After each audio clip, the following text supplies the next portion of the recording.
Hi guys, welcome to Talk It Out with Dix and Saf. I'm Dix. And I'm Saf. So to provide a quick summary for our new podcast, we're going to be talking in depth on topics that we both find very passionate to talk about whilst we're experiencing all of them. These topics will be social media, mental health and also growing up. So we want to unpack them and provide a relatable space. And so we thought we'd start with a little thing called 3 Little Things. And basically, 3 Little Things is just small things we're enjoying at the moment. So it could be a food, a TV show, I don't know, a sport, just things that are making you happy at the moment. Do you want to start, Saf? Yeah, I will. And whilst we're saying ours, if you guys want to think of a few bits you're enjoying at the moment, feel free to comment them and we'll read a couple out afterwards. Okay, I've got mine. This one's a little bit obvious, as you may know, but I cannot stop crocheting. Real. It's literally free therapy at the moment. It's crazy. I've also been binging Grey's Anatomy. Have you? I haven't seen Grey's Anatomy. I watched it for ages and then I stopped for a bit because it can be a bit heavy. I don't like the blood. Don't like gore. The surgeries are crazy. I wouldn't be able to watch. And needles. Yeah. Oh, I'd hate needles. But so that's what I watch whilst I crochet. And then I also have been loving a lip mask. A lip mask? Yeah. Really? There was this viral TikTok one and I don't have that one, but I stole one from my sister. I know what you're talking about. Yeah. What are yours, Dixie? Right. Number 1, I've written Pedro Pascal. Of course. If you don't know who he is, he's an actor. He's beautiful. He's very, very beautiful. Also, on a slightly different note, tofu. I've recently just gotten into tofu because I'm trying to eat less meat. Oh my god, you can do anything with it. I know, so right? So versatile, I love it. I don't understand why, because it doesn't taste of anything. It's the stuff you add to it. Yeah, I made a barbecue tofu wrap and it was probably it's one of my favourite lunches now. Yeah. Yeah, I really love tofu with chili. Yeah. Also, my last thing is the band Vacations. Oh yeah. And I just got tickets. You know this. I just got tickets to go and see them next month with my sister. That's so excited. So I've been trying to get my lyrics down. Yeah, of course. So I've been really, really into those at the moment. Very nice. Okay, let's have a look at other people's. Okay, Chloe has been enjoying Gordon Ramsay. Respectable. Let's have a scroll up. Oh, Pedro Pascal as well. Good. The new Mandalorian series. That's Pedro. Oh, okay. That makes sense. I think he plays the Mandalorian. Cool. Is that Chloe? Mm-hmm. I thought so. Esther, the 1975, of course. I'm trying to listen to more of their music. I would like to get into their music. Yeah. I just don't. I don't think I like Matty Healy. Yeah, he scares me a little bit. I kind of tried to. Oh, his chicken shop date though with Amelia on YouTube is good. It is good. Okay, Outer Banks and Heartbreak High. I love Heartbreak High. Love. Outer Banks, I have mixed feelings about. I can't get into it. Maybe I'll watch it. I might finish the recent series. I think summer. I think I'm more inclined to watch it in the summer. Yeah. Okay. They were very good. Thanks, guys. Let's start with social media. Oh, Jesus. Should we talk a bit about trends? Yeah, definitely. Okay. What trends have you participated in recently? Well, there was one, and it's probably I want to say it's maybe one of my favourite trends ever. Yeah. It's the She Lives Inside of Me trend. Oh my God. I will sit there and sob. I will sit there and sob and watch your videos. They're so cute, and I'm really envious of the people. I know you've got loads and loads of baby videos. So if you don't know what the trend is, it's someone did a cover of, I think, Bug Collector. Yeah, that's it. It's a really beautiful song, and it's pretty emotional. And then you put your baby videos over the back of it. Yeah. And you keep a bit of the sound. Oh my God. I would just sit there and cry. Dina? Rolling skating. You're roller skating? Where are you roller skates? Here. Oh yeah. Got this.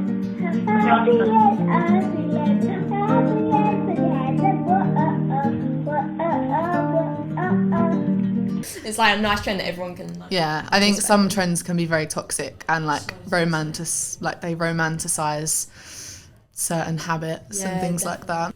I love the friendship trends, just any that involve showing off friends. Same. The slideshows, the pictures on TikTok. Yeah, and I love that new feature on TikTok. It's so With the aesthetic, pictures. yeah. So yeah, I love any of those ones. I've been making a lot of them. And so cute. the photo diaries. I only did one, Is that the one you made at college? Yeah, I love those. they're so entertaining. I love those so much. Do you know what else I love? What? This is a trend that isn't on TikTok. I don't know if you'd call it a trend. Not on Instagram, when you could do like January recap, February. I get so involved. Yes. And like on the last day of, or like the first day of every new month, I'm like sit there and I spend so long like choosing the best pictures. I think that's nice though, because I love looking at them. Yeah, I 100% agree. I always look back and reflect on like the months. Yeah, so do I. And I think that it makes me appreciate how much I've done and like the people I've got around me, and not even necessarily how much I've done, but what I have done, appreciating that they were good moments and being with people that I feel comfortable with. Yeah, definitely. You know, just like surrounding yourself with good vibes. That sort of stuff, that's like the good parts of social media, in my opinion. 100%. And it can all kind of become too much. You get obsessed with looking at other people's. Get obsessed. Sometimes I have to really stop myself and like going through people's like following and like. Yeah. It's so bad. Yeah, 100%. It's bad. And yeah, that obsessive. That's a good word. Yeah, and it can become quite unhealthy. Definitely. In a way. You get into like toxic cycles. Yeah.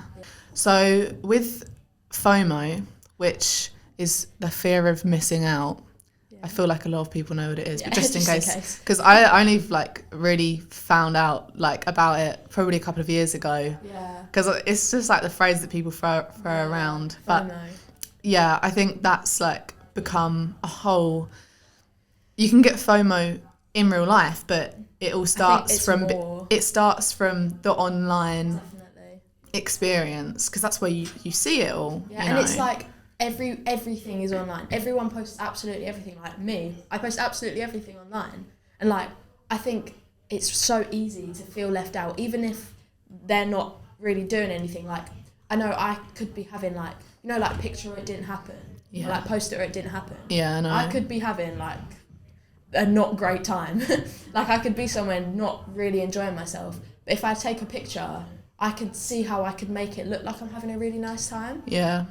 Even when I don't really want to be there. Yeah, and you don't know how that's making the people that you're like are viewing it see, but that's not your intention, because you're thinking about like, I've got to post and make sure it looks good, you know. Yeah, that's literally me. Like I know I like save everything to my Snapchat memories, and so if I need to like figure out what I was doing on a certain day, I can just go and have a look and see what I posted on Snapchat that day. Yeah. Which is weird when you think about it. Yeah, also like my parents can't wrap their head around that. Yeah, and Snapchat flashbacks. Oh my god, awful. They are like, awful. I will wake up in the morning. If you don't know what Snapchat flashbacks are, they just basically show what you were doing the year before or as many years before, if like the amount of time you've had Snapchat, it will show you what you were doing on that day. 6 years ago. Yeah, mine are coming up to like 3 years now, and like it's just, I wake up and the first thing I do is I go on my phone. If I go on Snapchat, I scroll up, and like someone's just said, Alicia's just said, they're the highlight of her morning, but Abby's just said they make her depressed. Yeah, they make me depressed. They they make me realise how I feel about my past self, and I think it's so unhealthy to look back at a time where you were just living your life. You weren't like doing anything wrong. But then like we're gonna look back in 3 years to these of this year and be like, oh, cringe, like. Yeah, I know, and I see people talk about it like you shouldn't waste your life shaming your past self when you can't do anything about it, and as long as you feel good in the moment, like it really shouldn't matter. But I think that some of them are pretty bad though. I've like had to obviously like some of them, they might be cringy or funny, like that's fine, but if you're looking back at like photos of yourself or videos of yourself and you're like nitpicking them, I think that's different, especially if they are recent ones. For example, like a year ago, say 2 years ago, I know in my head that like it was a really rough time, it was lockdown, it was not fun, and I was probably using social media as an outlet to post every little thing that was going on in my life. Like my stories in lockdown were insane. Yeah, same. And like looking back now, I'm like, nobody cares that funny. like your sister just got home, or nobody cares that your mum's just made Oversharing, granola for the week. I'm such an oversharer. Yeah, but it's like instinct now. It is. I find it hard sometimes to not post things. Yeah, I'm trying to be less reliant on my phone, and like I know that when I go to concerts, oh my god, I film everything. That's so absolutely everything. Yes, it's like we rely on it massively. Yeah, and I think that like that's where like the detoxing comes in, and you realise that you need a break. I'd love to do one recently. Yeah, I really would. I did one. So I would call it like a digital detox. In case you don't know what that is, it's basically just, I guess technically it's like you go completely off your phone. But for me, it's more like going off social media. Yeah. I did one, I think summer, I was 13, which like feels young. Like 13, that's the age that you're supposed to just be allowed having social media. But I came off it all for one summer, and I was so like in the moment. Yeah. And like 13 is really young. Like the fact that I felt like I had to detox myself from social media at such a young age, like it's a bit sad. Yeah, it's very true. And it makes me realise that like other generations are growing up with feeling like that all the time. Like members of my family, like young members of my family, seeing how they post like so much. I don't know. I feel grateful that we were sort of the last. We were the last ones that maybe had like a DS. Like it's so true. Pink 3DS. Yeah. So for FOMO, it all makes total sense, but to make it a bit more factual, it's basically against the social media platform's interests to make you get off it. Yeah. So now it's a main source of information, and it actually could be a bit of danger almost. Like, do you check the news app on your phone? No. But you do check Instagram, and you'll see things happening around the world. And so if we block it out completely, are we gonna like harm ourselves or risk not knowing things? I guess whatever way you look at it, you're sort of like, there's always going to be a consequence. There's always going to be a consequence, like knowing too much or knowing too little. Yeah, and so to kind of encourage people if they were wanting to detox a bit, there's some really great apps. I know that like there's screen time in Apple, which doesn't work. No. I'm sorry, you can press a button. I've got an hour and a half limit on TikTok. You've probably seen me. Every time it comes up, I put in my password, press next, and I keep going. Yeah, exactly. And it's bad. Yeah, I think I used an app called Screen Zen, or there's so many. If you just search up screen time apps on the App Store, you can find so many that will give you a message. So when you open the app, for example, the one I have is this important? Oh my God, that's cool.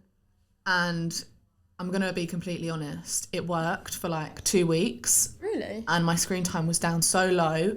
It basically gives you can set a time limit for the app. Yeah. So you might open it. I think I've seen you. Yes. I think I've seen you put in your code. Yeah, so I will be on it for 5 minutes and it will say 5 minutes is up, and then it will help me, particularly if I'm at home, if I'm sitting down because I'm procrastinating and I pick up my phone, it'll help me get off it. That's cool. So I think it does work, but you've got to want it to work. You can't just rely on the app. Yeah, because it's so easy to get you off it. You have to put in the effort as well. I feel like my screen time's pretty high. Yeah. Should we check? Yeah, let's check. Daily average at the moment is just under 5 hours, which I don't think is Mine's the worst just thing over. Ever. Mine's 5 hours and 21 minutes. I'd say I think we're okay. I think that's all right. Is this just from this week though? My daily average, I'm not sure. Yeah, my daily average, 5 hours, 21 minutes. I mean, it used to be like 10 hours, so come on. Yeah, that's like halved it. Awful. But yeah, do you want to finish off this topic with any thoughts about BeReal? Because I know that you have actually wanted to talk about this so passionately about BeReal before. I hate it. I actually despise this app. I hate it so much, which is such an unpopular opinion because people love BeReal. I love BeReal. You love BeReal. Why do you love BeReal? I literally can't bear it. I remember it was like I got it just after summer. Mm-hmm. You made me get it actually. Sorry, girl. Yeah, whatevs.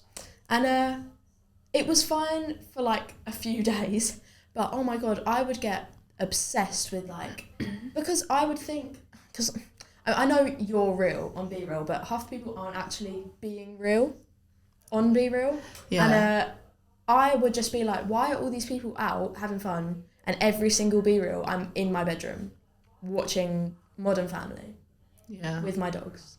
Why is that? And why have you got 20 BeReal reactions and I've got 3? Yeah, and it's just another like way of getting FOMO. It's FOMO. That's literally what it was. And every time I'd get a BeReal notification, my stomach would like go over and I'd feel sick because I was like, I don't even want to check. And then I got into a thing where I was like, okay, I'll take my BeReal and then I'll close the app and I won't look at anybody else's. And that actually worked for a while. And then I was like, but what's the point of even having the app? Yeah, and I deleted it and I actually felt like so much better. I was going to say, good on you for actually deleting it, you know, and not putting yourself through that experience. I think like I'm honest with it. Like if I see it's come up, I'll take it. Yeah. So I don't know. Wouldn't it be ironic if BeReal went off like right now? I was thinking that. Did you just check your phone just in case? Yeah, I'm hoping that it'll go off. That's funny. That would be very funny. Do you want to play 2 truths and a lie? We're going to need a timer for this. Yeah, right. Put one on your phone. 30 seconds? 30 seconds. Okay. 30 seconds once I've said them. Yeah. Okay. You guys can guess the lie as well. Oh, right. Tell me when to go and I'll go. Okay, whenever you're ready, you can tell me them. Right. 2 truths and a lie. Yeah. When I was younger, I was hit by a car and I've lost my 2 front teeth and they're fake. That's one of them. I have a fear of needles. Well, no, that's true. And my favourite film is The Little Mermaid. Do with that what you will. Oh, I've got started. Oh no. Okay. Yeah, I'm thinking the same as them. What are the people saying? Okay, a few people think that it's the mermaid, and a lot of people think it's the teeth. I think everyone knows you don't like needles. Fair enough. Okay. Was that your 30 seconds? Yeah, I'm worried it might snooze. Like, it might come back on. Okay, I think that, oh God. I think. I'm gonna have to take an answer. Is The Little Mermaid the lie? Woo! Yay! Yeah, it is actually. Well done if you got that right. Yeah, I did get hit by a car when I was younger. I've got fake front teeth. I've got a fear of needles. Little Mermaid is not my favourite film. I'd say my favourite film at the moment is Footloose. Yeah, I have heard you talk about that one. Yeah, brilliant film. Well, I'm proud of that. I used to go horse riding. Mm-hmm. I was nearly in a TV advert, and I was vegan for a month. Right. So, you went horse riding when you were younger. You were nearly in a TV advert. And I was vegan for a month. Right, I feel like you being vegan for a month is something I could see. So you're going to eliminate that. Okay. TV advert, I feel like I could also see that. I've got 10 seconds left. I'm going to say that you... I'm going to say you didn't go horse riding. Wow. What was it? You were wrong. Oh, were you almost in a TV advert? No, you weren't almost in a TV advert. I was nearly in a TV advert. What was the lie? I've never been vegan for a month. Really? No, I haven't been vegan for a month. Wow, what was everyone else saying? Because that really surprised me. I think like most of them got it right. Really? Yes, a few people said the first one was a lie. Wait, what advert were you almost in? Basically, because obviously my sister's like done a little bit of acting, like she's always done performing stuff, and modelling. So I think my mum must have found I think it was like a butter advert or something. That's really funny. And we went to this place, me, my mum and my sister, and we basically had to go in a room and act like a really happy family, and I bawled my eyes out for the whole thing. Really? Yeah. That's really funny because I did something so similar to that when I was younger. I don't know. It was a cooking spray commercial, and I got paired with a fake family, and they played like house music on the speakers and went right, pretend you're spraying oil. And I was like, oh my God, that was the weirdest experience of my life. That's so funny. Our next topic to move on to is mental health. This is a big one. That's why we put it in the middle. Okay. To ease into it. Our first pointer is room time and solitude. So the time that we spend alone and how it's positive and negative. To back it up a bit, in lockdown, how do you feel like coping like being alone in lockdown a lot was? Well, I did most of lockdown. That big chunk of lockdown, that first one. Yeah. I was in Spain, which was crazy. That was weird. Yeah. And it was sort of like, what was it, March? So it was like March, April. So it was going into summer, so it was really hot. And luckily I've got like a roof terrace, like garden thing. And me and my family, we tried to make it really fun. So we'd have like themed nights. Oh, And that's like sweet. we'd have like Mexican night, and we'd like do they would play like games, and we'd have like food. So I think my parents, they did try to make it still really fun, but I know like online school, I would kind of just be in my room all day. Yeah. Like all day. And I remember my brother was doing school as well, obviously, and so he'd sort of claim the downstairs to do school. Yeah. And I like wasn't allowed to go downstairs while my brother was doing school, so I was literally confined to my room. And I just remember like watching loads of TV shows like Glee. Yeah. I'm pretty sure I watched Glee about 4 times in lockdown. Oh my gosh, I need to watch it. Awful. I think like, and I understand like the whole room situation. Yeah. So I would literally like wake up. Obviously, my school started at 7:55. Obviously, it's alright because I was at home. Yeah. But I'd get out of bed and I'd sit at my desk literally next to my bed and like just join these lessons, and I just had no idea what they were going on about. No. And I think it made me feel quite, not pathetic, but a bit like it wasn't important because... Did people join yours? Because no, I was like Yeah. one of the only people that joined mine. Yeah, my tutor was very strict, and so my whole class would like join that, and then obviously they would just join the rest of the lessons. And like people in the other classes, they would join, but obviously you don't know if people are listening. Like Yeah. I just felt so like I felt a bit helpless. Like I couldn't. It was so difficult to ask for help. Yeah, that's very true. Like such a lack of motivation, and also my room became like kind of a bad place. Yeah, and you can't escape it really, can you? No, you can't. Like, I remember the first week of lockdown, I binge watched Friends for the first time, and I literally had to be dragged out of the house to go on a walk. Really? I think I left the house once that week. Like, Yeah, I wasn't even allowed to go for walks in Spain. The rules were a lot my lot gosh. stricter. And I know for a while you couldn't even like leave your home, so you couldn't go in the garden, couldn't go on Yeah. the roof, anything. Alicia said that, like, I think she said something about her parents not like opening the windows. Yeah, that's very Like, true. that's, yeah. Yeah, that's crazy. Crazy how things are like compared to now. I Yeah, think definitely. it just feels a bit And, like like, masks. I can remember the first time I went out in a mask, I was like, yeah, masks exactly. vibes. Yeah, at first it's like this big like thing in the media, and then it Yeah. kind of got a bit deep, and obviously Yeah.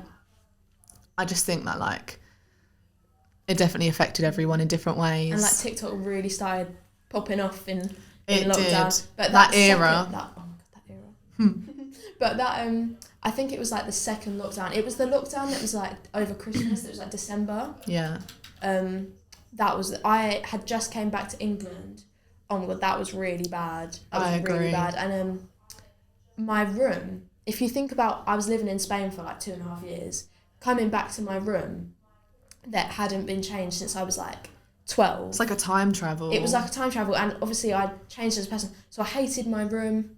It wasn't me at all. There was nothing even I could really do about it, and I hated it. And yeah, that was horrible. And I don't know. I was sort of had everything like dragged away from underneath me a bit. Like Yeah. it was like, and my life like switched back to how it was like 2 years ago. Yeah, I think there's a lot of like adapting. Yeah, And and I also- couldn't adapt because I couldn't leave my room.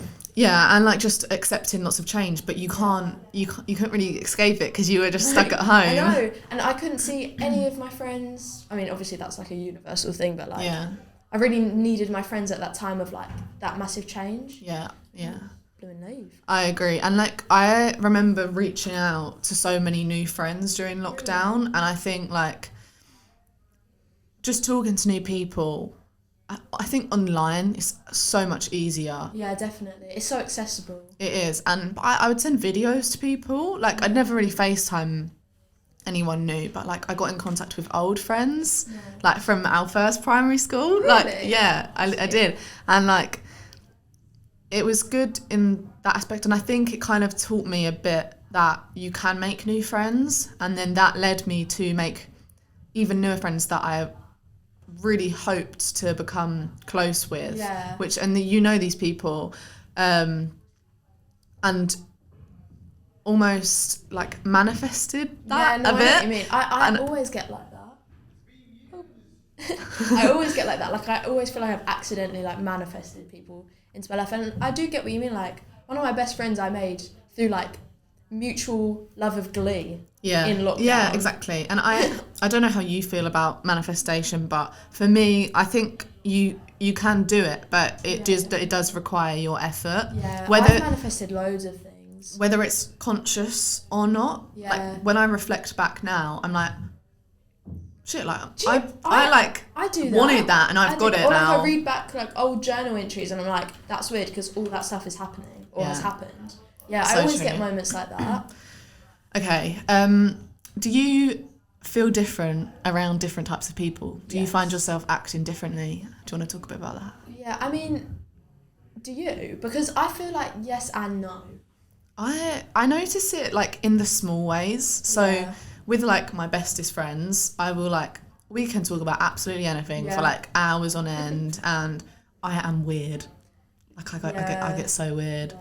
And like, Can confirm. but also appreciating that they enjoy my company is good, and knowing that they want to be around you. And then I think with other people, it's quite like I just tone everything down. I might say different phrases, or like I'll like put on more of an Essex accent when I'm around people that have really strong Essex accents. You know what? I get that. Like I know that's not a massively different thing, but it definitely shows how you That's really funny. That's very true. how you perceive them. Yeah, I think that I'd like to say I'm quite similar with everyone. In a way, that's not a good thing because, like, I will talk to you guys. I'll talk to my friends at college the same way I'll talk to my teachers at college, the same way I'll talk to my parents, the same way I'll talk to my, maybe not grandparents, but, like, I feel like I'm quite full on all the time. But I do get what you were saying about, like, different phrases. I know that there's certain stuff I can talk about and can't talk about with certain friends or people. Yeah.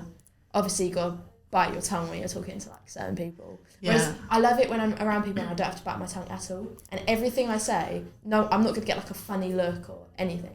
That's so nice. It's so true, and I think that makes you realise like who you're similar to. And yeah, that's true. Throughout lockdown, I think that I kind of came out the other side and realised who I could like bite my tongue, like who I'd have to bite my tongue around, who I wouldn't, and like making new friends. But I also think that like that comes with your identity as well, and realising what you want to talk about and like how you feel like passionate about things. Because you're naturally going to gravitate to the people that are most similar to you. Yeah. Do you think that like over the past 3 years you've accepted identity in like different ways? Yeah. And I'm not like that could be anything. Yeah. Like that could be like fashion, like, and do you feel like I don't know, things might have been difficult, but you've accepted things and like... I think like... How was that like process like for you? I think like coming into yourself. Yeah. And like, I always look back at pictures and I'm like, that literally wasn't even me. Like I wasn't even a person. Like I wasn't my own person. And then I think in lockdown is when, I think because you had no choice but to just be by yourself. Yeah. I think that's when you sort of like... You're forced. Yeah, you're forced to like get to know yourself a little bit. Like I started listening to Harry Styles in lockdown. We all know where that's got me. You were changed forever. Honestly, my life has never been the same. Never. And like, I think because, I don't know, you're forced to spend time with just yourself. So you really get to know what you like and don't like. And I don't know, I feel like I've definitely discovered who I am. Yeah. Now. And like, I feel like when you're younger, you sort of just like take bits of like other people, and like your mum dresses you and like your mum buys your clothes and you sort of like, I don't know, like you're forced to sort of be like everyone else when you're younger. That's like linked to the like growing up part of this episode, which I will talk a bit about, but I think like that all links to the solitude. It can give you healthy psychological development. Even if it's difficult. I reckon I'd be a completely different person if it wasn't for lockdown. Do you think that? Oh my gosh, yeah. I think that, so you know you said about like December 2021, that time was like awful. That was the worst time ever. Awful. Forever will so always bad. be the worst time. Because I was so forced to deal with myself and I wasn't around other people, I wasn't following what they were doing. like personally for me, it was like sexuality, That's identity. Oh my gosh, I was so deep in denial. Like it's actually crazy. But it all just started then, and I didn't tell anyone. Like No. it was so difficult, but now coming out of it, I'm proud of myself. Yeah, definitely. And I think that like for people that are confused or struggling or just a bit like, yeah, questioning whatever, I think that you just have to trust yourself and like be kind to yourself, and also trust that accepting your identity will give you the like belonging you need, and it will also help you with relationships, communication. Like if you know what you want and who you are, then life's gonna be a lot smoother. You know, I love that. because you can, you know, you make your own choices and you trust them.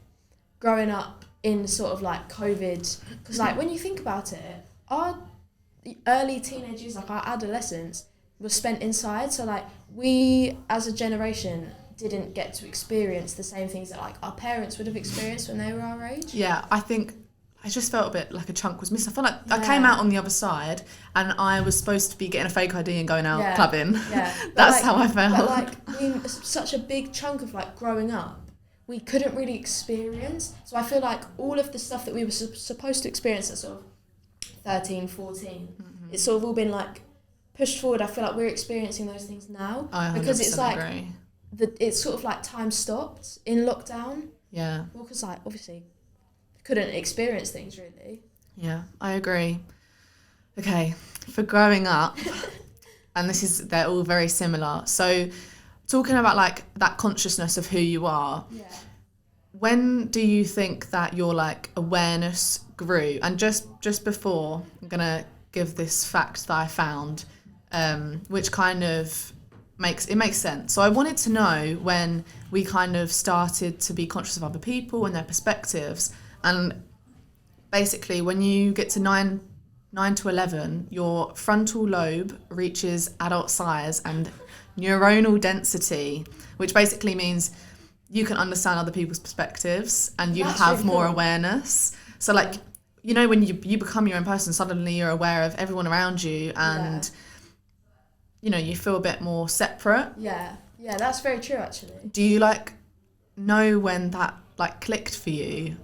I think definitely leaving lockdown. I just think like, I don't know, I mean, I can only really go off the fact that I really became myself in lockdown. Yeah. And I think like, I'd been living in Spain for a bit and like, that really changed who I am, and like meeting a whole other set of friends and people that were so different. Yeah. Like that was one thing I really, really loved about my time in Spain, is everyone was so unique and different, whereas I feel like, I know in like British secondary schools, everyone's so scared to be individual and unique. Everyone's sort of like one. It's one. If that, like, you know, you have those like massive girl groups that all look They're the all same. like little cliques. Like little cliques, and they all look the same. They all act the same. They all like the same things. I think everyone's so scared to branch off and be different. Yeah.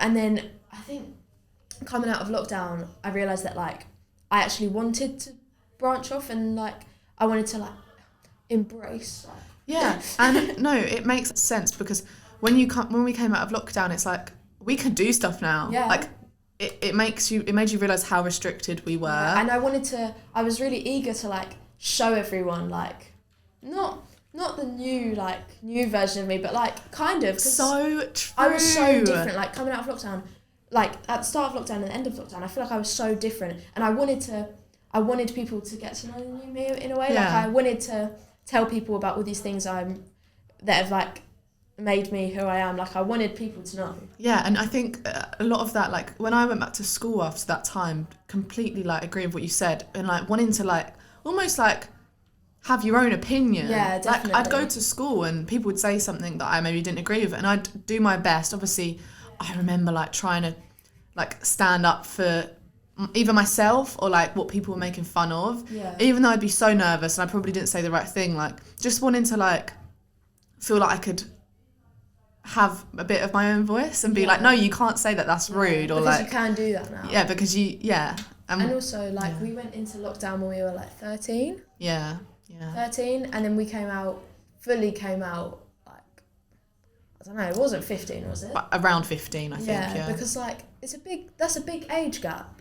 Like I feel like, especially like going back to school, like so grown up. Yeah. Should we talk about some like awful rules? Yeah.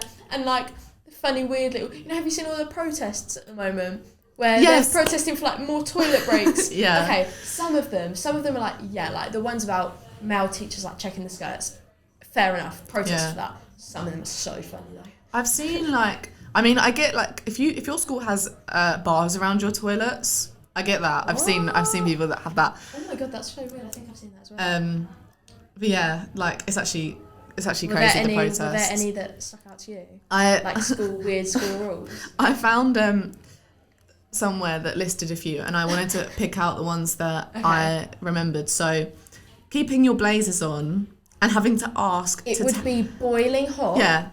Yeah. You were like asking to cool down. Can I please take my blazer off? No. Okay, it's like, sorry. I know. And obviously all schools are different, so it depends what your experience was like. But crazy. Yeah.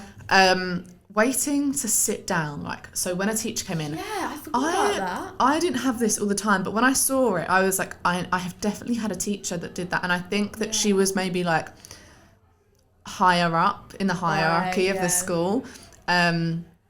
Like, I don't know, maybe like a deputy head or something. And I remember having to stand up and wait to sit down. Yeah, and then when you'll be sitting in your lesson and the head teacher will walk in, you've all got to stand up. Yeah, so weird. So weird. And like queuing outside the classroom, wait, and then they go, okay, you can come in now. It's like, oh, thanks. Thanks, I can come in now, can I? Yeah, so weird. This one is so stupid. When you'd have PE and there'd be like 30 girls in a changing room, tiny little changing rooms, and you'd have like 5 minutes to get changed. Yes, and then, oh my god, did you ever have like the teachers that would walk in and everyone's like, whoa, you should not be in here? Yeah. It's so... Hated that. Yeah. Hated that so much. Silly. And I can remember like also earrings, only allowed your lobes pierced. Yes, that's the next one. And right, during year 11, I'm pretty sure the whole of secondary school, they allowed it, and then towards the end they didn't. Really? But we had... So there's like there's 2 types of studs. There's the ones that have like the little diamante thingies on, and then there's the ones that are like almost like a pearl. Like a ball, that's it. I don't know what the difference is. But we were only allowed the little ball ones. We weren't allowed those like tiny little like sparkle. They were literally like plastic, like come on. So and I can't even think of their reasoning behind that. No, neither. I have no idea. Hair, not allowed your hair down. Yeah. That was another weird one. Yeah, weird. But also, it was weird going from a really, really strict private school, from like year 7 and year 8, to go into this school in Spain that was literally like summer camp. Honestly, I was so shocked. I can't lie, you could do whatever you wanted. All the girls had their eyebrows pierced and like pink, crazy hair, and the uniform was like... I remember let's be real, like... Yeah, I remember seeing your like... stories in Spain, and like you were like doing PE and stuff. Yeah, just everything was so chilled, and oh my god, and like I learned so much more. I can actually safely say I learned way more at that school where it was more relaxed, and like the teachers were so much more chill about everything. Yeah, I think it depends on your, like, some people work well under pressure. I do not. No, I don't. I'm stubborn. I don't like being told what to do. Neither. I'm sorry. I hate it. But yeah, school is crazy. I just can't believe we've done it. Like, we've done. Oh, I'm so happy it's school. over. And I'm like, don't ever have to go into like a science lesson. Yeah. Again, hated it. I agree. So much. Well, that was fun. Okay, should we do a bit of crocheting? Is that really? Have we done everything? Yeah, we have. Wow. Should we head to the crochet corner?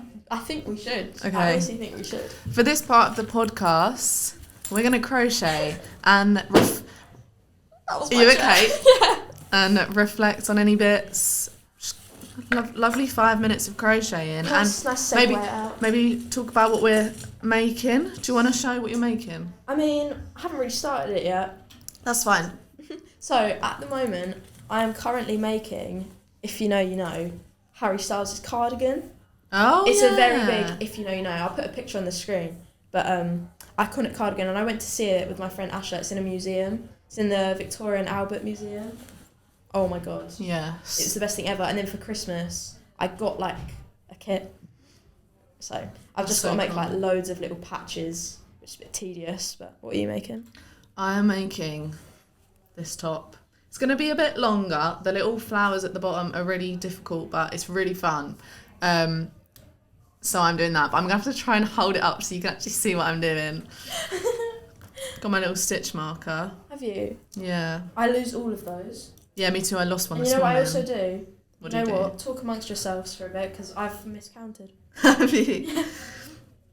Has anyone got any feedback or any questions they want to ask for this little segment about anything, or any opinions on... No, I haven't been doing that during the podcast. This is just the 5 minutes at the end. I would not have been able to focus if I was doing that. You know what though? I think crocheting is like the best thing in the world. When did you start learning how to crochet?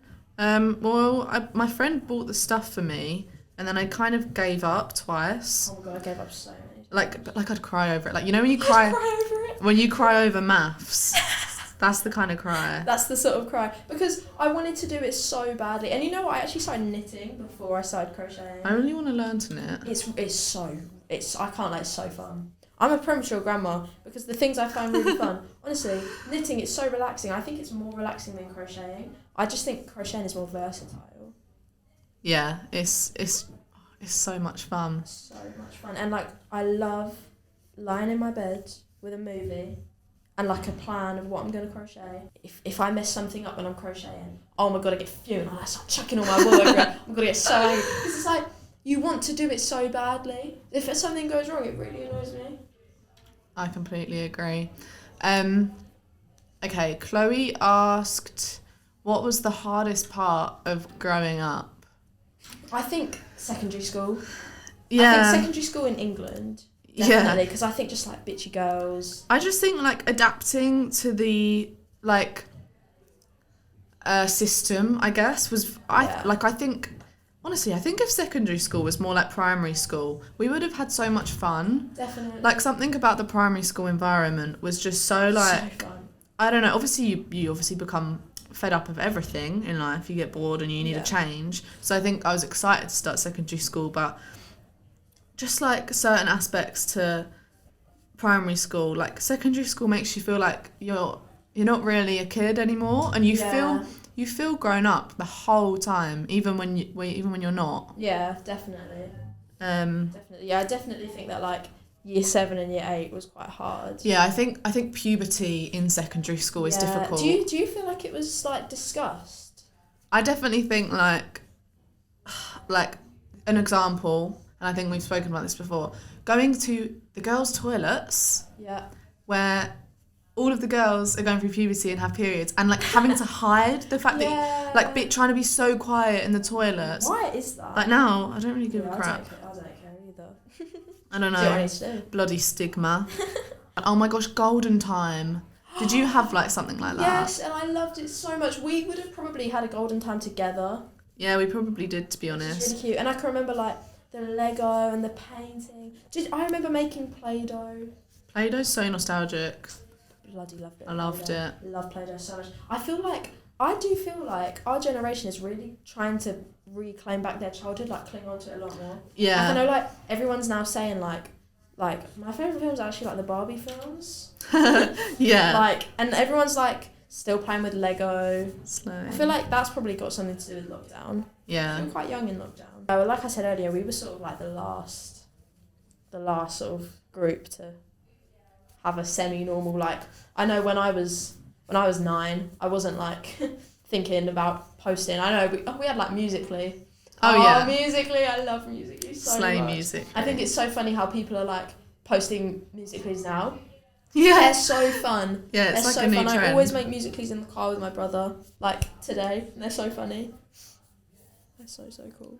Right, should we give a tease of the next episode? You go ahead and do that. So, gonna have a bit more of a laugh. Some cringy childhood stories, first relationships, and puberty in secondary school, which we just kind of touched on a little bit. We hope you enjoyed this first episode. Thank you for listening or watching. Subscribe from wherever you're listening Whatever to it streaming on. platform you're listening from. Yeah, we appreciate any feedback. Give us reviews and rate us. That would be highly appreciated. Make sure to follow us on TikTok. Yeah, of course. Thank you very much for the support. Thank you so much. Bye.